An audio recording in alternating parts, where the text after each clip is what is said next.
Mövzumuzun adı qan dövranı sistemi.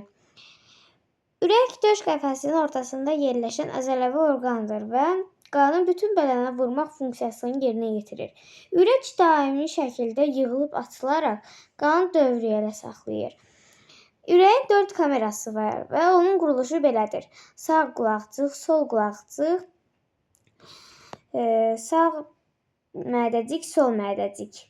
Qan dövranı sistemi insan orqanizmində həyati funksiyalarını yerinə yetirən ən vacib sistemlərdən biridir. Bu sistem vasitəsilə bədənin bütün hüceyrələrində oksigen, qida maddələri, hormonları çatdırılır və hüceyrələrin karbon qazı maddələr münasibəti ilə tullantıları uzaqlaşdırılır. Eyni zamanda bu sistemin orqanizmin temperaturunu təmizləməyə, ümumi müdafiə funksiyalarını yerinə yetirməyə, daxili sabitliyini qorumağa kömək edir. Qan damarları qanı ürəkdən orqanlara və orqanlardan ürəyə daşıyan boru sistemidir.